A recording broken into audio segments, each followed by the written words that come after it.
Buenas tardes familia, bienvenidos, bienvenidas, ¿qué tal? ¿Cómo están a este espacio de Voces Rebeldes? Ya sabe, su like nos ayuda, su comentario también, que nos comparta, nos hace llegar a muchísimas más personas, junto con que comparte, si no está suscrito, hágalo y a la par de eso active la campanita para que la plataforma le avise cada vez que nosotros estamos en vivo. Ya se encuentra con nosotros el culturólogo Marvin Aguilar Umaña. Vamos a estar hablando un poquito acerca de este tema de la ofensiva, de cómo la vivieron allá en San Miguel. Se ha hablado poco acerca del asunto. Hoy se está conmemorando el 36 aniversario de la ofensiva al Topi Punto, lanzada por el FMLN, sobre todo en la capital del país y en algunas cabeceras departamentales, y sin lugar a dudas San Miguel también vivió de cerca la ofensiva al Topi Punto. Solo déjenme corroborar algo aquí rapidísimo. Sí, me parece que ya estamos bien, correcto. Bueno, le vamos a dar espacio a Marvin. No vamos a dilatar más este asunto. Marvin, bienvenido. Buenas tardes. ¿Qué tal? ¿Qué ¿Cómo está el tal? calor allá por San Miguel? Como siempre, caliente. Les Nada hace más que hoy falta con ahí carnaval, ¿verdad? les hace falta ahí una cordillera del Bálsamo como en la capital, creo yo, ¿verdad? Para estar Sí, más no, fresco. no, mejor no, porque de repente hubieran terremotos aquí. Entonces, sí, O sea que los ¿verdad? terremotos que nosotros sentimos ahí en la capital, que se sienten en Santa Tecla, no siempre se sienten ahí en San Miguel. En San Miguel nunca ha habido un terremoto. Sí ha habido fuertes temblores, pero nunca un terremoto. La falla llega hasta Chinameca y también hay otra falla en La Unión, que es donde suelen han habido terremotos. Claro, En San Miguel solo tiembla. Lo de San Miguel es el volcán, digamos, si un día decide explotar, por ejemplo. Más claro. allá de eso, En no años hay recientes, mayores problemas. en años recientes no ha estado en erupción el volcán o ha tenido actividad. Sería. No, solo lo que ha hecho es fumarolas, algunas emulsiones algo fuertes, ¿verdad? De nubes, ¿verdad? Tóxicas, pero no lava. Tiene mucho tiempo de no emitir lava, El pero sí chaparrastique algunas cuando fumarolas. el chaparrastique cuando se ve sería desde la ¿qué sería la calle esa que pasa así sobre por arriba, no sé Litoral, cómo decirlo, por la no, es por la la litoral litoral. se ve, por la litoral se le ve el cráter, pero por el otro lado se ve que no tiene cráter. Sí, es que era más puntudo, pero hubo una erupción que botó toda esa punta, que eso fue lo que dejó las piedras de Malpais en una zona que aquí se llama Colonia Milagro de la Paz y que antes por esas piedras de Malpais se llamaba La Curruncha, donde era Mm, una zona de tierras de ejidos municipales que se repartieron, eran propiedad de la alcaldía y se repartían a gente o se asignaban a gente que no tenía dónde vivir para que ahí construyera su vivienda. Pero claro. esa erupción estamos hablando de, fíjate, de 1762. Se suele confundir eso con la erupción de 1787, que dicen que la reina de la paz detuvo la lava, y que por eso hay una, ¿cómo se llama? Una erupción, pero eso de las piedras es anterior a esa erupción. La erupción de 1787 no fue tan grave como se cree, ¿verdad? Y ya existía esa parte de atrás de que ves por la carretera litoral que tiene como una especie de abertura y la lava salió por ahí. O sea que si hubiera seguido emitiendo lava, se hubiera ido a parar a lo que hoy es San Jorge, San Rafael de Oriente, por decirlo así, ¿va? Pero nunca para el lado de San Miguel, porque Claro. como tiene esa obertura por la parte de atrás, por decirlo de alguna manera, de atrás de la ciudad de San Miguel, ¿va? Entonces por eso la lava iba a salir por ahí.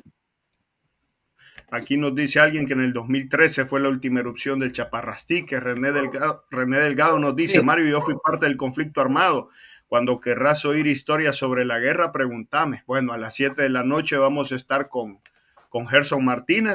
Los invito a que manden su audio al teléfono que siempre les he dado.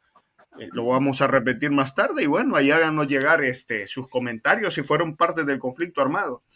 Marvin, ¿qué significó para usted el conflicto armado, sabiendo que usted de la propia cabecera departamental, que su familia tenía cierta capacidad económica? Usted ha mencionado en algunas ocasiones que tuvo la fortuna que por donde estudiaba no lo reclutaron. Sí. ¿Cómo era para usted siendo joven? Te voy a contar algo. La ofensiva es uno de los temas que estamos investigando, porque dentro de 5 años San Miguel va a cumplir 500 años de haber sido fundada y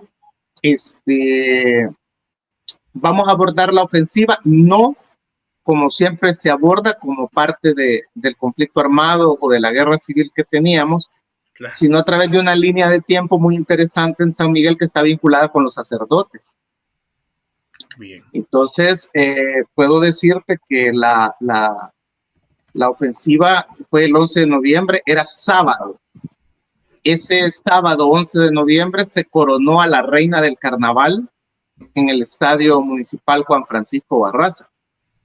Y entonces, si te acordás, era 1989, en junio había asumido Alfredo Cristiani con Francisco Merino como vicepresidente, y Francisco Merino es de San Miguel. Entonces vino el vicepresidente de la República a coronar a la reina del carnaval. Okay. Entonces el evento en el estadio Barraza fue digamos, bien protocolario, ¿no? Y todo eso, y estábamos allí en ese evento. El 11 de noviembre de 1989. Exactamente. Eso entonces, fue en el día. No, en la noche. Las fiestas en San Miguel son siempre de noche, ¿sabes? Por el clima y todo eso. Ajá. Entonces, la coronación de la reina fue en la noche, tipo 7, 8 de la noche, pero después había una fiesta en el Hotel Trópico Inn, vea, una cena para el vicepresidente, para las candidatas a reina del carnaval, para las autoridades, para los patrocinadores del carnaval, los que habían hecho posible que se contrataran a las orquestas, y un grupo pues de gente de San Miguel que se invitaba a esas cosas. Entonces, después del estadio Barraza había esa recepción en el Hotel Trópico Inn de San Miguel, y en la cancha Álvarez había un carnaval popular, ahí estaba el pueblo. Entonces, porque en San Miguel en noviembre siempre se hacen carnavales casi todos los días, es decir, cada barrio o colonia organiza una fiesta, un carnavalito se le llama, ¿no? Una fiesta bien local de su barrio o colonia. Y siempre hay casi todos los días, los fines de semana de noviembre hay fiesta. Entonces, pues el carnaval era en la cancha Álvarez, el carnaval popular, la recepción para el vicepresidente era en el Hotel Trópico Inn, y pasó la coronación en el Estadio Barraza, y de ahí nos trasladamos para el Hotel Trópico Inn. Ahí estábamos cuando empezó la ofensiva.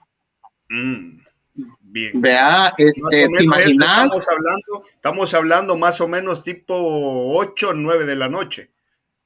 Quizás bien que 10 de la noche, 10, 11 de la noche. Y acordate que como ahí estaba el vicepresidente, el despliegue de seguridad que hubo era para que ahí no se acercara nadie. Claro. Entonces, a él lo movieron en la misma noche, no se quedó a dormir ahí. Todos nosotros nos quedamos a dormir ahí en el hotel. Cuando dice nosotros, se está refiriendo a la juventud. Como a 150 personas.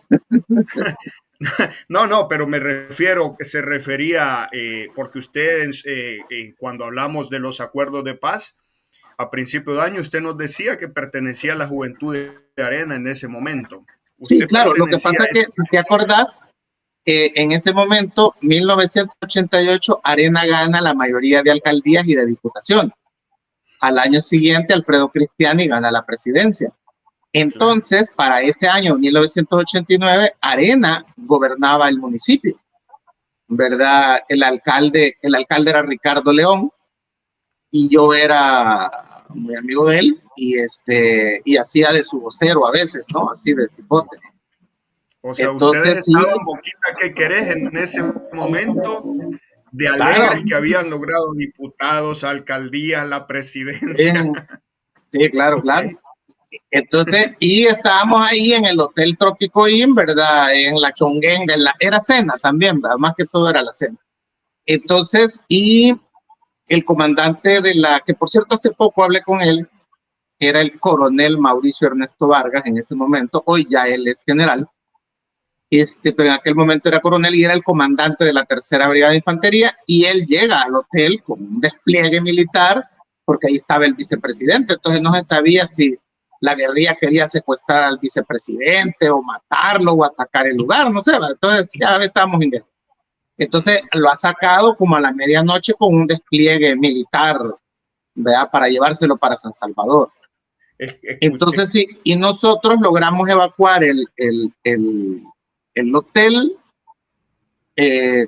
ya como a las 6, 7 de la mañana del domingo 12 de noviembre. Por lo menos yo, ¿no? Que pude llegar a mi casa en San Miguel, ¿no? Después del evento. A todo esto, Y te ustedes voy a no decir, sabían. cada migueleño tiene una historia de ese sábado porque había un carnaval, o sea, había fiesta, o sea, todo el mundo estaba en la calle, o sea, no es, ¿y vos qué andabas haciendo en la calle? Es que todo medio San Miguel estaba en la calle, pues. Claro. Ahora Entonces todo el mundo tiene una historia de cómo regresó a su casa, dónde le agarró la ofensiva. Entonces vos vas a hallar, me imagino, en el caso de San Miguel es porque había la fiesta. Quizás en otros lugares no tanto, la gente no estaba en las calles, pero en San Miguel vos vas a hallar mucha gente que te va a contar porque habían como 4 lugares donde había fiesta popular. Claro. Ahora tiene sentido lo de este veterano de guerra que tiene un canal de YouTube que se llama Melo Brás, cuando él dice de que ellos para ingresar parte de la tropa o los comandos urbanos habían organizado una fiesta. Entonces a mí no me hacía sentido eso, que es decir, organizaron una fiesta y la fiesta no despertó alguna sospecha. Claro, ahora usted no Sí, porque había un está montón de fiestas. claro, o sea, esa era una más dentro de todas las fiestas que habían. Es correcto, es En correcto. ese momento ustedes no se enteraban aún que estaban en los inicios de la ofensiva al tope y punto, Marvin. O sea, No nos ustedes imaginábamos, pensaron que no era un nos ataque imaginábamos que iba a normal. ser, no nos imaginábamos que iba a ser tan larga, Claro. ¿verdad? Porque a partir de ahí bueno, es la primera vez que el carnaval se suspende. Recuerdo que el obispo de San Miguel era Monseñor José Eduardo Álvarez, y el 21 de noviembre, que todavía estábamos, ¿verdad?, bajo ataques, él convoca a la misa, se suspende la procesión de la Reina de la Paz, pero convoca a la misa. Entonces hay otro despliegue de la tropa en el centro. Yo vivo en el centro, entonces yo vivo en medio de edificios importantes de la ciudad. Entonces el ejército se tomó esos edificios para evitar que les pusieran bombas o que se los tomaran o que los atacaran. Entonces, por decirte de alguna manera, la zona donde yo vivo estuvo siempre con tropa del ejército, ¿no? Siempre, siempre. O sea que no pasó, oíamos los tiroteos y todo, ¿va? Pero estar en la zona donde yo vivo es una zona privilegiada de San Miguel, y entonces había tropa. O sea, aquí estaba, por ejemplo, para que te hagas una idea, yo vivo en medio de Antel, la catedral, el Ministerio de Hacienda, el Teatro Nacional. O sea, entonces el ejército se tomó esta zona para evitar que la guerrilla la alcaldía municipal, se me olvidaba mencionar, para que la guerrilla no se tomara estos edificios, porque ellos creyeron que iban a ser como objetivo, ¿verdad?, de la guerrilla estos edificios. Pero entonces el 21 de noviembre, perdón, que es el Día de la Reina de la Paz, el obispo de San Miguel, José Eduardo Álvarez, ya fallecido, que era a la vez el vicario castrense, ¿verdad? Porque hay que decirlo, ¿va? Convoca a la misa. Fue una misa muy emotiva, porque él dijo, fíjate, que en vez de leer la homilía por la situación que estaba viviendo el país, íbamos a cantar el himno nacional, ¿verdad? Para pedir por la patria. Y a pesar de que él era de derecha, ¿verdad? Extremadamente conservador, Monseñor Álvarez dio un discurso, en mi opinión, bastante neutral en el sentido que no dijo nada, no dio una homilía, sino que cantó el himno nacional. Entonces, ¿quién podría estar en contra del himno nacional, verdad? Entonces, así es que se cantó. Todavía recuerdo, porque yo fui a esa misa, porque recuerdo que hablamos con el gobernador y el alcalde, porque se formó un comité, digamos, ¿verdad? Un comité de emergencia con las autoridades que se reunía en el cuartel. Entonces yo acompañé al alcalde a algunas reuniones. El gobernador era Jorge Medrano, ¿verdad? Y se acordó ir a la misa, ¿verdad? Había que ir, las autoridades tenían que estar en esa misa. No podíamos no estar a la par del pueblo en ese momento, fue nuestra posición. Y yo fui a la misa, acompañé a la misa. Incluso el coronel Vargas llegó, que era el comandante de la Tercera Brigada de Infantería. Y por eso te digo, recuerdo la gente cantando, la catedral se llenó. O sea, se llenó no como siempre, pero sí estaban todas las bancas llenas. Y recuerdo, tengo vivo ese recuerdo, cantando todos el himno nacional en la Catedral de San Miguel. Eso fue digo, porque acordate que el himno es algo laico, es un himno escrito por los liberales del Salvador, que tuvieron un gran conflicto con la Iglesia Católica. En San Miguel incluso han habido grandes conflictos entre los liberales y la Iglesia Católica, y a través de la historia me refiero, ¿no? Y entonces fue escuchar el himno, y lo guió Monseñor Álvarez. O sea, él lo cantó, y todos, seguimos su entonación. Y siendo él un sacerdote de la línea conservadora de derecha de la Iglesia Católica, pues tuvo fue un momento muy emotivo, lo que te quiero decir, para los que estábamos ahí en la iglesia. Ahora, tratando de investigar, fíjate, para el libro de los 500 años que estamos preparando, que ojalá logremos terminarlo. ¿Va a ser su legado, Marvin? Sí, si me dejan llegar a ese año, el 2030. El 2030 San Miguel cumple 500 años. Fíjate que yo he estado haciendo una línea bien interesante sobre sacerdotes que han sido líderes y que han tenido una participación increíble en San Miguel. Y el primero que aparece es el padre Miguel Ángel Barroeta, que era el párroco de San Miguel cuando pasó el primer grito de independencia, el 5 de noviembre, el mal llamado primer grito de independencia, porque eso es falso. Pero San Miguel se reunió, y el padre Barroeta dio un discurso que los migueleños agarraron las armas y se fueron para San Salvador para defender al intendente español, porque San Miguel se alineó con España, digamos, ¿no? Y por eso tenemos un título, fíjate, que se llama Muy Noble y Muy Leal Ciudad de San Miguel. Ese año también dejamos de ser villa y pasamos a ser ciudad, porque apoyamos a las autoridades españolas. O sea, San Miguel no solo la apoyó, mandó tropas, ¿verdad? Reunió tropas con gente de Sensuntepeque, con gente de Parralempa, con gente de Hualcho, ¿verdad? Y así se fueron para defender el orden colonial.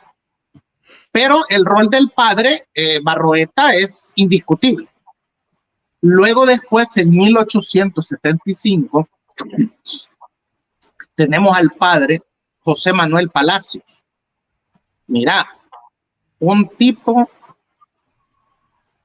que logra armar una revuelta en San Miguel, que han matado al alcalde, al comandante departamental, le dieron fuego a la alcaldía y por una semana como 4,000 migueleños zarandeando la casa de los ricos, dándole fuego, saqueándolas, y el grito de viva la religión, muerte a los blancos, ¿verdad?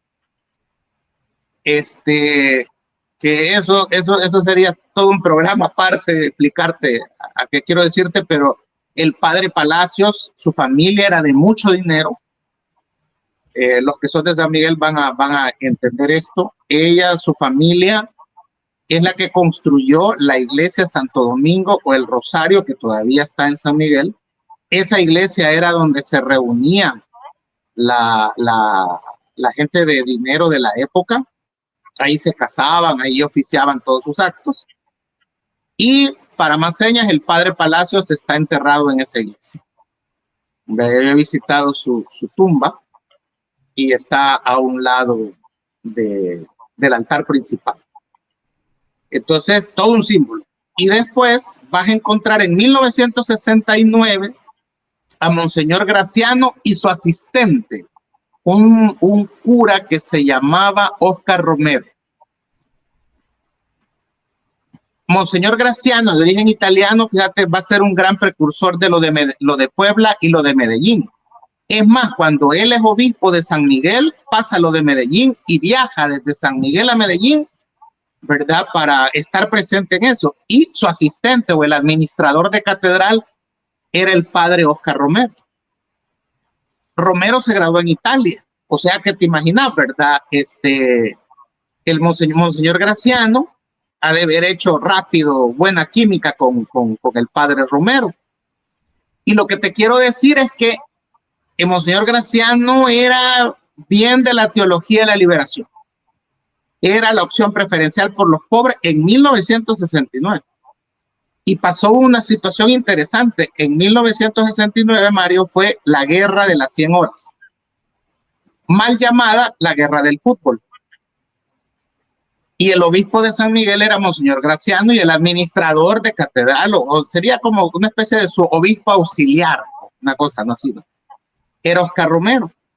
Y no sé si tú sabes que la Iglesia Católica se declaró neutral en esa guerra. Porque católicos había en Honduras y católicos había en El Salvador.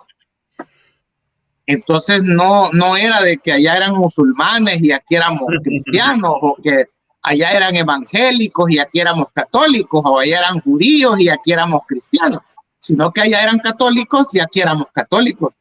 Entonces la iglesia no podía agarrar bando, pues, es lógico. Yo estoy de acuerdo en esa posición de la iglesia, porque los dos, o sea, no vas a bendecir tropas que van a ir a matar católicos. Claro. O sea, no vas a, o sea, había un conflicto, pero mira qué interesante. Monseñor Graciano desobedeció esa orden. El obispo de San Miguel acompañó a las tropas y las bendijo y todo, o sea, hizo función de para que veas cómo son los curas de San Miguel revoltosos, ¿verdad?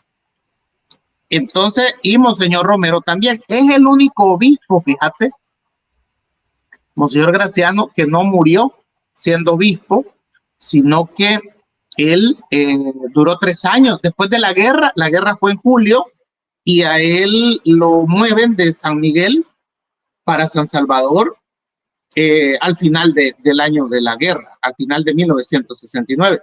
Y extrañamente, quien debió haber sido el obispo era Oscar Romero, pero no lo nombran obispo de San Miguel, Mario, sino que los trasladan a los dos.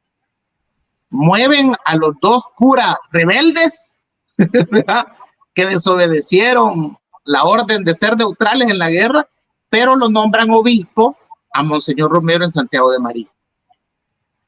Entonces, y nombran en San Miguel a Monseñor José Eduardo Álvarez, que te digo que era el vicario castrense y era un sacerdote, un obispo del ala conservadora y de derecha de la iglesia. Entonces, ¿y qué tiene que ver esto con la ofensiva?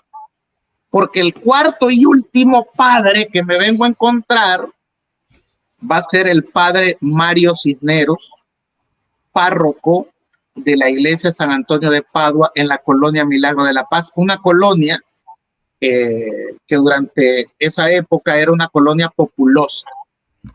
El padre Mario va a prestar su iglesia para guardar armas y para guardar gente, que de ahí salió a combatir en las calles de San Miguel en la ofensiva del 11 de noviembre de 1989. Es más, allí es uno de los lugares donde hubo una fiestecita.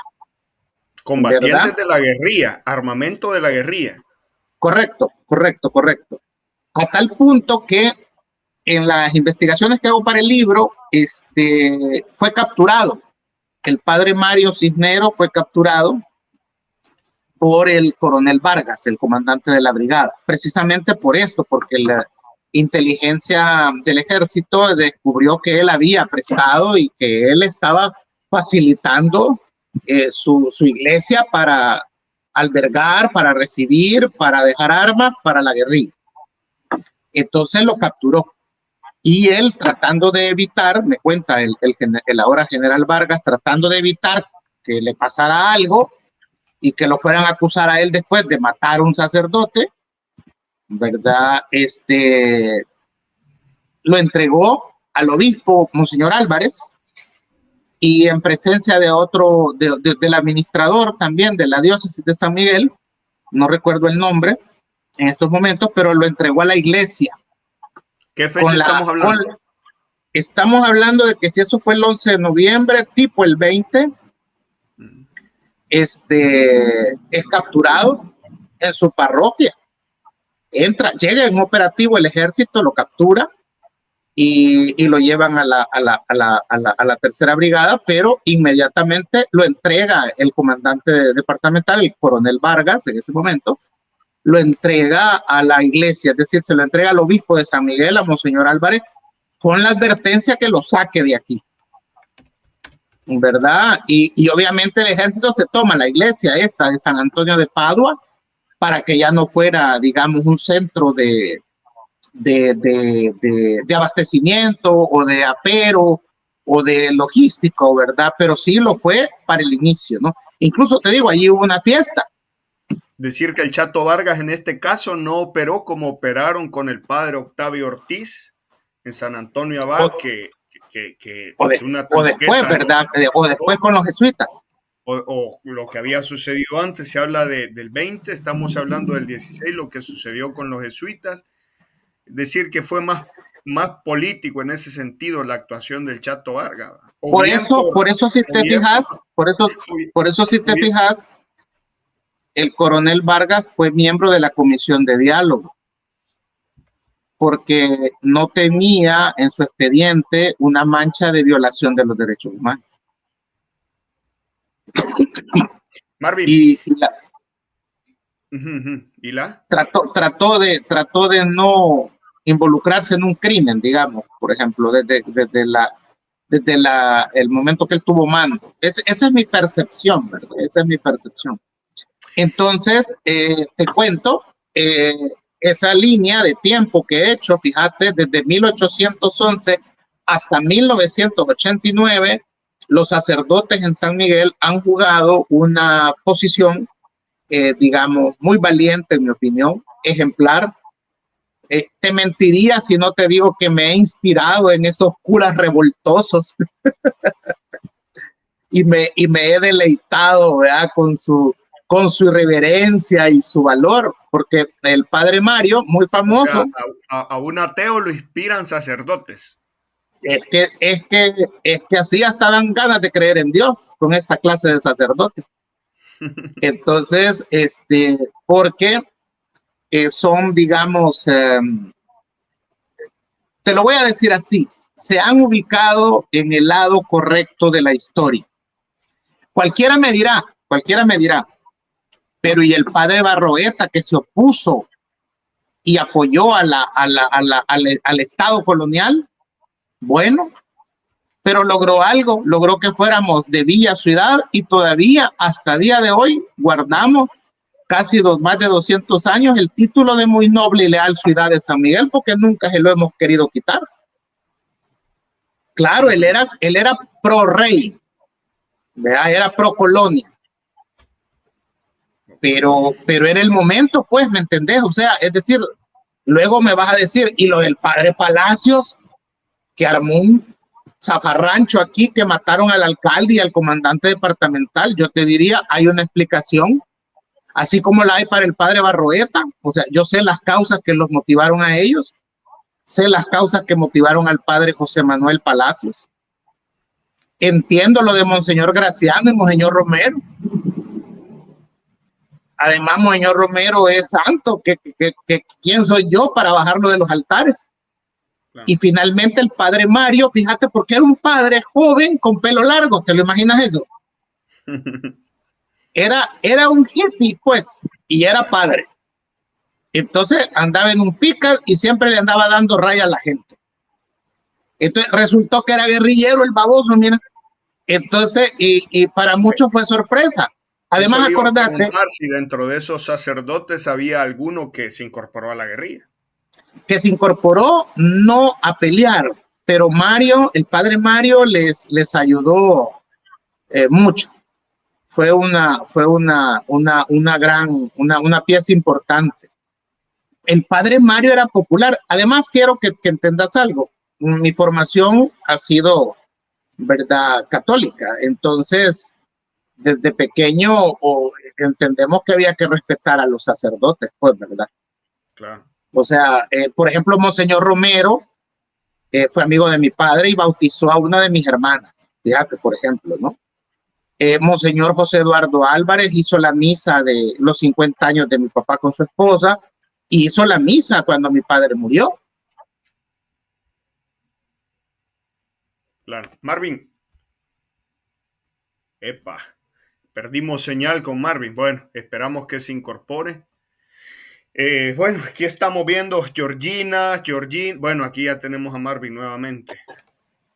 Perdón, te decía, Marvin. Entonces, entonces yo siempre he estado vinculado mucho con, es más, el padre, el capellán del colegio marista era el padre Agustín Valentini, un franciscano de origen italiano, y él era el que me confesaba. Y fíjate que las confesiones, como en el colegio había que hacerlo, cuando iba a confesarme, era una plática la que teníamos. Entonces yo le decía, y no me va a confesar, le decía yo, ¿no? Y me preguntaba, ¿y vos qué pecado has hecho? No, pues los normales, le decía yo. Entonces así fue que ya no me confesaba.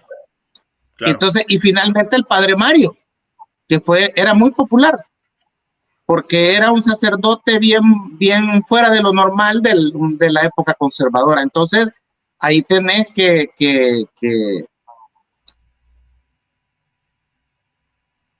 soy muy amigo del padre Alcides Herrera. Claro. Marvin, que me parece un sacerdote bien distinto a como vos te imaginás como es un sacerdote. Me refiero al padre Alcides. Marvin, nos está narrando, o por lo menos me doy por entendido que el ambiente que se vivía en San Miguel, o por lo menos donde en la cabecera departamental, en la zona donde usted estaba, es un ambiente de más o menos alguna tranquilidad. Ustedes, porque si habla que iban a una misa, que usted se pudo desplazar a su casa, ¿cómo era? ¿Ustedes podían salir a comprar? ¿Tenían medicamento a la mano? ¿Se fue la luz? ¿Cómo eran sus vecinos? ¿Se comunicaban? ¿Había cierta organización para algunas cuestiones? Más o menos, ¿cómo era el ambiente en ese momento? ¿Se oían? Lo que sucede es que como en la zona donde yo vivo, tenemos el mercado central como a 2 cuadras y media. Cerquísima. Entonces, vaya, después de unos 3, 4 días que nadie salía, sí, efectivamente tenés razón, se fue la energía eléctrica. Nos quedamos sin electricidad. Pero después de 3 días que nadie salía, los negocios abrieron. O sea, porque sus productos se estaban destruyendo, ¿sabías, verdad?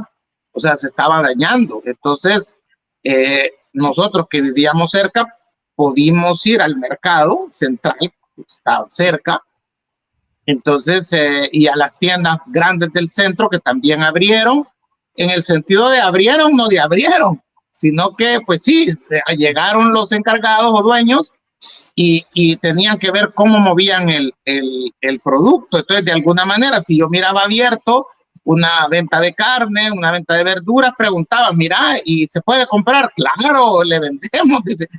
Entonces, y así fue como se aperó la gente, no sé si todos, ¿verdad? Me imagino que en las comunidades también las tienditas también abrieron para vender, ¿verdad? Para no que el producto se les pudriera, digamos, los alimentos perecederos. Claro. Y sí, no hubo, ¿cómo se llama? En el centro, por decirte algo, dificultad para moverse, porque el ejército o la guerrilla se replegó hacia la periferia de la ciudad.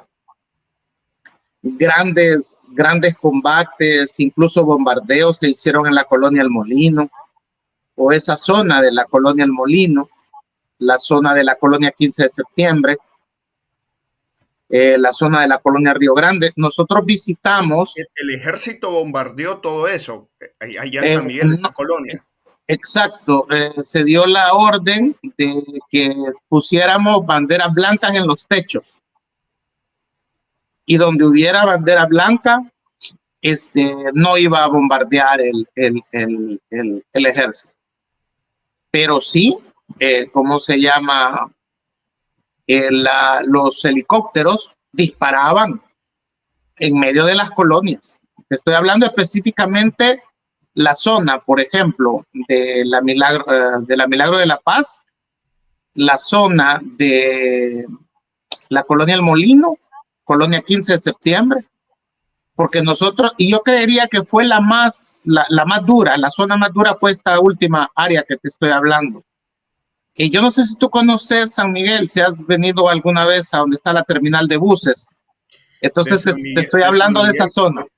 San Miguel conozco, el teatro conozco. Ajá, entonces en la terminal de buses, esa zona hasta el Río Grande fue una zona bien complicada, porque hubo bastante resistencia de la guerrilla.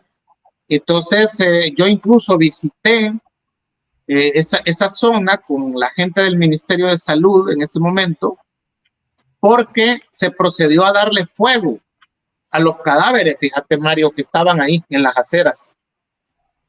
O sea, como no había quien los enterrara, entonces se procedió a darle fuego a algunos cadáveres para evitar, digamos, problemas de contaminación o algo así. Recuerdo perfectamente bien esa circunstancia, ¿no?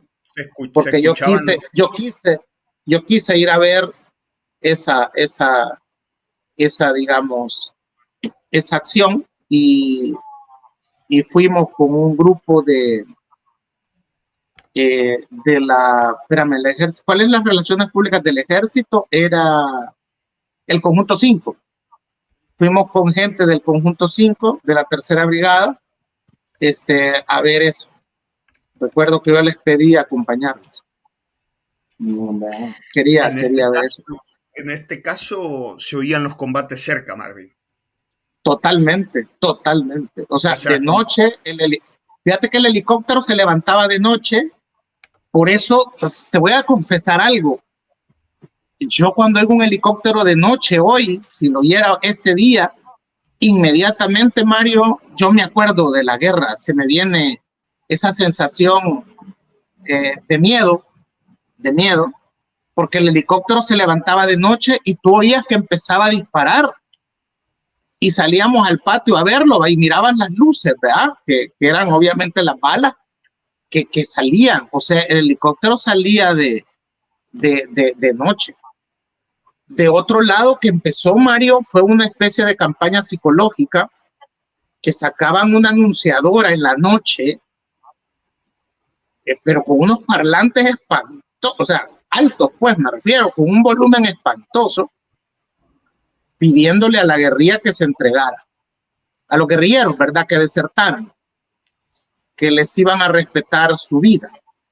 que ya no había que matar más salvadoreños, ¿sabes, verdad? El discurso ideológico, ¿no? Sí, claro.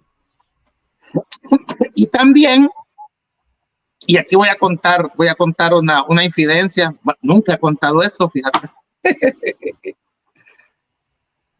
y creo que amerita que se cuente. También oíamos Radio Venceremos. Eso no es lo que no podía contar, eso aquí todo el mundo oía Radio Venceremos, ¿verdad? Pero lo que te quiero decir es que todavía me acuerdo, que decían que le habían asestado un golpe militar a la tercera brigada de infantería y que los tenían apulados y que Vargas tenía la cara de Chucho rabioso. Y entonces recuerdo que en una reunión que efectivamente el coronel Vargas estaba bajo un fuerte estrés,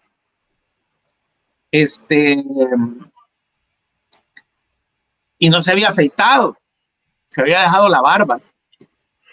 Entonces yo recuerdo que le dije, miren, la Radio Venceremos están diciendo que usted tiene cara de Chucho rabioso, debería de afeitarse. Por supuesto que se enojó conmigo por el comentario. Entonces, así es que sí, o sea, básicamente así pasamos en la ofensiva hasta principios de diciembre, que ya se comenzó en San Miguel la normalidad. Te puedo decir, del 11 al 30 de noviembre, la vivimos en casa, la vivimos con el golpe, ¿cómo era esto? El estado, el régimen de excepción, pero también toque de queda, porque pusieron que no podíamos salir en la noche, ¿verdad? Creo que era a partir de las 7 de la mañana hasta de las 7 de la noche a las 7 de la mañana. Entonces, se oían bombas, por decirte algo, había muchas sedes de sindicatos, ¿verdad? O de organizaciones denominadas de fachada de la guerrilla, y en el caso de San Miguel, la Guardia Nacional entró a esas instalaciones, a esos locales. No había nada mejor que irte a Rusia, ¿no? Cuando me salió la oportunidad, me pareció a mí estupendo, ¿no? Claro. Ir a ver de cerca qué era lo bueno y qué era lo malo. Entonces, ahora yo por lo menos, cuando leo literatura testimonial, tanto de excomandantes de la guerrilla como de exmilitares que estuvieron en el conflicto, es bien difícil que, por ejemplo, en el lado de la literatura testimonial, los militares reconozcan, por ejemplo, que el movimiento guerrillero surge por la falta de espacios electorales, por los fraudes electorales, porque parece ser que en los 70 se cerró la posibilidad total de que hubiera un cambio de gobierno, y esto pues entrampó a la sociedad, que provocó que incluso dentro de la misma Fuerza Armada hubiera una fisura y dieran el golpe de Estado de 1979. El hecho de que se tuvo, mucha gente dice que la guerrilla se van al secuestro de Ernesto Regalado Dueñas allá por 1972, y que con eso comienzan los secuestros de gente muy honorable. Pues sí, pero es que han habido fraudes electorales antes. O sea, no fue que la gente de la guerrilla dijo, ay, miren, voy a ir a secuestrar a un rico, ay, miren, voy a hacer una guerrilla y o sea, nadie se levanta de su casa o de su cama un día y dice, voy a ir a matar a enemigos de derecha, sino que hubo toda una situación que provocó, mucha gente dice que esto es el comunismo internacional. Error, porque lo que hubo aquí fue un caldo de cultivo muy local. El comunismo internacional podía haber tenido la intención de tomarse este país, pero si aquí no hubieran habido las condiciones para que el discurso de izquierda entrara, no hubiera habido. Otro dato que siento yo en la literatura testimonial de los militares que les hace falta es el rol de los escuadrones de la muerte en todo esto. San Miguel, yo que también he iniciado un dato interesante de los escuadrones de la muerte, una investigación de cómo operaban en San Miguel, fue víctima de los escuadrones de la muerte. Murió mucha gente inocente, mucha gente La asesinaron por quitarle propiedades, por quitarle una mujer a alguien, por venganzas personales. Así como ves que hubo mucha gente hoy que llamaba por teléfono al teléfono de la Policía Nacional Civil para denunciar que alguien era pandillero y que lo fueran a traer, en esa misma lógica perversa, también hubo gente que en los Escuadrones de la Muerte asesinaron a muchas personas por enemistades, porque vos me caías mal, porque te habías cogido a mi mujer, o porque yo me quería coger a tu mujer, o porque yo te quería quitar una propiedad y no me la quería vender. O sea, es decir, todas esas cosas pasaron y eso te va generando un gran resentimiento. Entonces, la falta de espacios políticos, los fraudes electorales, no los provocó la guerrilla o la gente de izquierda, ¿me comprendés? Sino que los provocó la gente de derecha porque tenían un miedo que llegara el comunismo al poder, que creyeron que todo se justificaba para evitar que la izquierda llegara al poder. Hoy sabemos que no fue así, que no debió haber sido así, ¿verdad? Porque Duarte en 1972 no era comunista y aquel Duarte quizás hubiera sido un buen presidente, porque el Duarte de 1984 ya no lo fue tanto, ¿verdad? Porque ya estaba resentido, estaba molesto, llegó más que con intenciones de venganza, ¿verdad? Sí, esas escenas se miraban en San Miguel, ¿sabes? Eso que están viendo ahí, o sea, que quedaban cuerpos y había que darles fuego. Claro, Marvin, ya para ir cerrando, jesuitas, en ese momento, ¿qué pensó usted y cuál es su valoración ahora con respecto a los jesuitas? Usted en ese momento dijo, bueno, cura guerrilleros. No, porque acordate que yo estaba bien informado y logro hablar con gente del Partido Arena de San Salvador y me entero de algo que, vea, la fuente era Roberto Dawison, que Dawison estaba encachimbado con la Tandona porque habían ordenado la muerte de los jesuitas. A nivel de Partido Arena, lo que se habló en ese momento fue esto que te acabo de decir. ¿Vea? Nosotros, por lo menos yo, siempre tuve claro que no había sido la guerrilla, por más que ahí lo dijeran y quisieran entender eso. Es más, cuando a Alfredo Cristiani le dan el informe los gringos de que había sido la Tandona y que toma la decisión de ordenar una investigación y arresto, el Partido Arena, la militancia, o sea, los cuadros ideológicos más que todo, recibimos la alerta de que querían darle golpe de estado a Cristiani. O sea, hasta eso hubo, ¿sabes? ¿Verdad? Una intentona de quitar a Cristiani porque iba a someter a juicio a militares de la intocable Tandona. ¿Verdad? Y es ahí donde se estableció que, por ejemplo, el alto mando, encabezado por el coronel general René Emilio Ponce, le planteó que la situación era grave. Le dijeron, o son ellos o somos nosotros. Entonces ahí es donde surge la orden. Hagan lo que tengan que hacer. Pero eso no implicaba que ibas a ir a matar a los jesuitas. Entonces cuando ese crimen pasa, Roberto Dawison se enoja y los putea.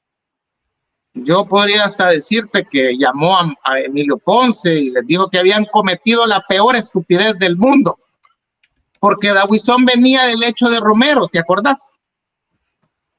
Entonces a Dawison le había tocado sufrir todos esos años el señalamiento de haber asesinado a Oscar Romero, y él sabía lo que significaba eso, que es la peor estupidez que podés hacer, matar a tu adversario político.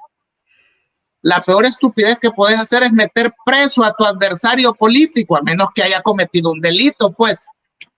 Y si te fijas, lo interesante de esta época es que estamos volviendo otra vez a cerrar espacios políticos, a que no haya posibilidad de alternancia en el poder, porque el presidente Bukele ha decidido quedarse ahí para siempre y porque le ha quitado cualquier posibilidad a cualquier oposición de que pueda competir contra él.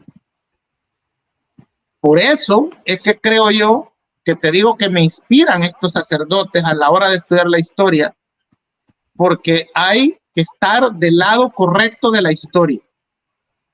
Y este aniversario de la ofensiva, quienes vivimos la guerra, pensábamos que cuando se firmó la paz en 1992 y que decían que eso se firmaba para mí, para mi generación, porque éramos el futuro, nosotros éramos los jóvenes en ese momento.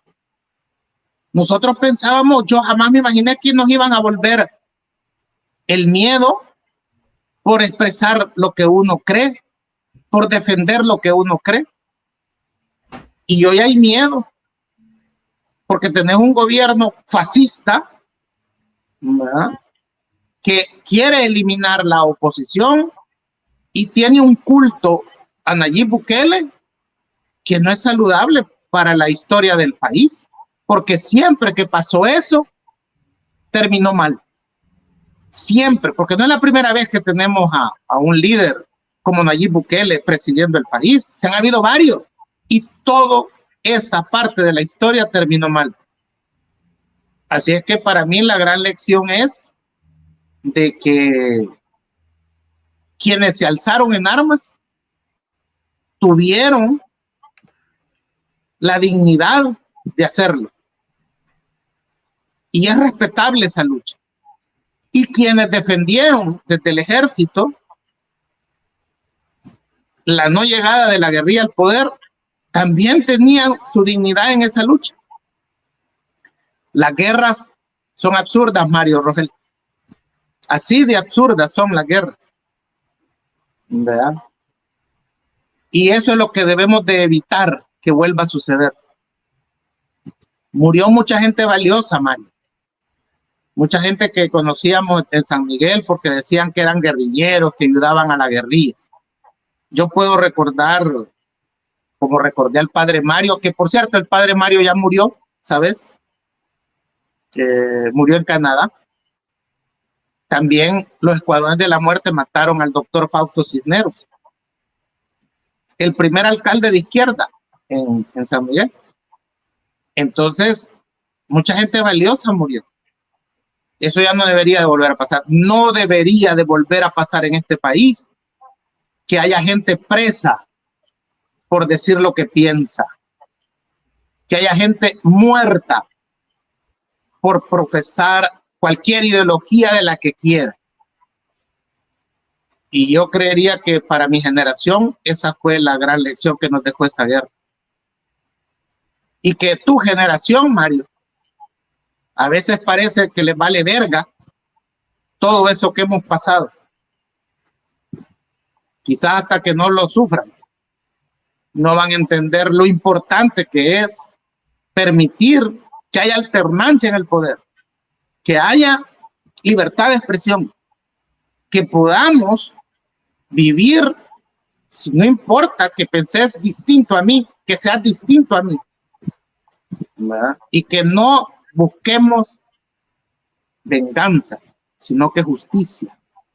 Que en este país nunca ha habido justicia, ha habido más venganza. Y eso siempre ha terminado mal para nosotros. Marvin, muchas gracias por estar acá con nosotros. Sí, no, buena historia de la ofensiva. Siempre es un gusto. Habíamos dicho 1 horita, bueno, ya llevamos 55 minutos. Quizás leer rapidísimo algunos mensajes. Georgina dice, respeto a la Constitución. Marcela dice, hoy el más rojo de los rojos está en el poder. Los que trajeron las ideas comunistas están en el poder. Saludos, Milacampo. Exacto, nos dice María Latino. En ese tiempo estamos igual que con este gobierno. La Tandona nos dice Caleb Castillo, eran los dioses de la guerra. Yo viví una arbitrariedad por parte del general Bustillos porque le detuve un asistente, un capitán Violín, dice. Que Bustillo no es de la Tandona. Bustillo no era de la Tandona. Ah, bien. Marcela Basbás Pero dice, sí, pero sí era el comandante de la Fuerza Aérea. ¿Sabes cómo le decían de mal apodo? El inmovible, porque nunca lo quitaban de ahí. dice, en esa época yo pensaba que los zurdos tenían razón, pero nos engañaron a nosotros, dice Marcela Basbás. Los pobres eran ellos y el deseo del poder. Pregúntese dónde vino el comunismo, dice. Bueno, María Latino dice, más sin embargo, siempre todos los salvadoreños salíamos a estudiar, a trabajar, etcétera. Bueno, hablando de esto. Marcela dice, feligresía presente, saludos Merino Ponce, saludos. Dice, lo mismo está ocurriendo ahora, todo esto es lo que hace el gobierno, totalmente de acuerdo. Lica Aguilar nos dice, Jael Cermeño, esta experiencia dice, y esta experiencia de guerra dice, esperan que olvidemos y desestimando el dolor de muchas familias y los acuerdos de paz que más violencia no hemos vivido en este gobierno, pretenden ser los salvadores, dice. Ahí en Santa Ana, dice María Latino, se tomaron, dice, las iglesias, compañeros mías murieron de 15 que se habían hecho del lado de la guerrilla, dice María Latino. Bueno, ahí está, nos vamos a quedar con esos comentarios. Marvin, siempre es un gusto conversar con usted. Y bueno, ahí que lo sigan en la 301. ¿Cuál va a ser el siguiente tema en el podcast? Fíjate que hemos hablado el otro domingo sobre la cocina lenca y la comida migueleña, por si quieren venir a San Miguel hoy en noviembre. También recomendamos algunos lugares donde ir a comer a lo migueleño, donde ir a comer garrobo, el pan migueleño, que según nosotros son los mejores lugares porque es donde nosotros compramos y que es donde nos gusta. Y hablamos mucho de cómo era la cocina de los indígenas, ¿verdad? De los lencas, que era lo que se comía. ¿Sí? Bueno, Marvin, te puedo dar un spoiler. ¿Vos sabés cuál es la flor nacional de El Salvador? No, claro, el izote o el mozote. No, el izote. Mira, pero ¿sabes no, cuál es el nombre botánico? Estoy diciendo por mozote por el meme. Sí, no, pero ¿vos sabés cuál es el nombre botánico del izote? No, ahí me mató. Va, ok, te voy a decir, es Yucca guatemalensis. Ok. O sea, la flor nacional, imagínate qué problema de identidad más, a ver si no me cobra derechos de autor Marcela, más paloma que tenemos los salvadoreños, para gran conflicto de identidad, que la flor nacional del Salvador, su nombre botánico, su nombre científico es Yucca guatemalensis. Marvin, este es el mismo tema que tenemos con las pupusas, que es una, según estaba leyendo yo algunos artículos, que es una apropiación cultural también que nosotros hicimos con el tema de... Mira, la pupusa, no, vamos a ver, la pupusa indígena es como era la baleada hondureña. Okay. Era doblada, y era de frijol con hierbabuena. Eso era todo la pupusa. En la época colonial es que se hace redonda, como la conocemos hoy. Y es un alimento que no es de Honduras, no es de El Salvador, sino que es de Mesoamérica. Claro. Es maya. Porque donde había maíz, se hacía pupusa. Y la pupusa era la tortilla doblada. Es decir, preceden a los estados-nación actuales. Claro, es ya en la época colonial que se hace redonda. Así es que eso. Es que te mencionaba lo de la flor de izote porque sabes que de ahí sacaban dulce, miel, de ahí endulzaban los indígenas, ¿verdad? Porque aquí no había caña de azúcar, esa la traen los españoles. No sabía sobre el dulce de la caña del izote. Sí, y también del agave, pero en el caso nuestro lo sacaban del izote. Y mira, los indígenas, ¿cómo crees que descubrieron eso? Siguiendo a la abeja de donde tomaba el néctar. Y si la abeja tomaba néctar del izote, ahí había dulce. Claro. Interesante, ¿verdad? Sí, de la mera observación. Tontos no eran, ¿verdad? Porque fíjate bien, los indígenas no padecían de diabetes. Y hoy, aquí, vergo de diabéticos. O sea que, o sea que quizás los tontos somos nosotros, oiga. No, obvio. Aquí dice Carlos Beltrán, me gustaría un programa de la historia de Chalate, dice. Ya le está Bueno, poniendo que la Marvin. cuente un chalateco. Ahí está María Chichilco, ella debe saber la historia de Chalate. Bueno, Marvin, un gusto. Me quedo aquí un par de minutitos Oye, saludando. también no sé el Y otro, mira, ahí está el youtuber vulgar, el que estuvo preso, ¿te acordás? ¿Cómo se llama? Silva, Silva, ajá, tal vez él que cuente la historia. Ya él ya es youtuber, se las ¿verdad? Que está vaya y que poniendo, cuente la historia de Chalate. se las está poniendo difícil. Les pido un montón. Yo sé. No, yo tengo un reto de Perfecto. hacer también cuando llegue. Yo mi tesis la quiero hacer sobre la incorporación de la niñez a la guerrilla salvadoreña. Estoy ahí en función, digamos, de eso, haciendo algunos contactos y eso, porque sobre eso quiero hacer mi tesis. Y a ver cómo sale. Yo espero que bien. Ojalá que sí, No, porque yo perfecto. tengo la hipótesis de que la incorporación de la niñez a la guerrilla fue multicausal.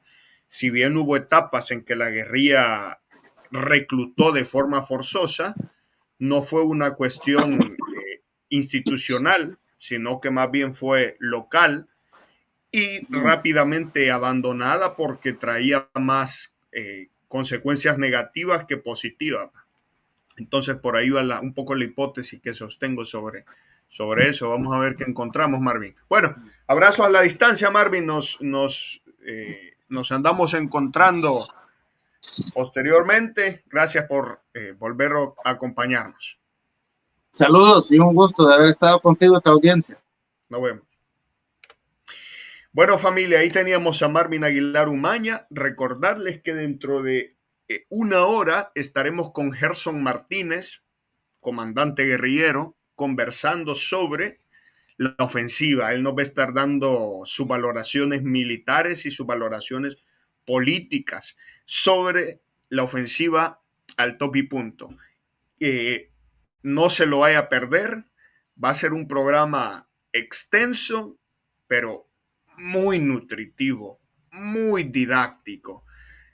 Acompáñennos con Gerson Martínez. Dentro de una hora regresamos. Por mi parte, en estos momentos es todo. Gracias a las más de 100 personas que nos han acompañado a lo largo de esta transmisión. Abrazos en la distancia. Nos estamos encontrando dentro de una hora con Gerson Martínez, comandante guerrillero. Abrazos en la distancia.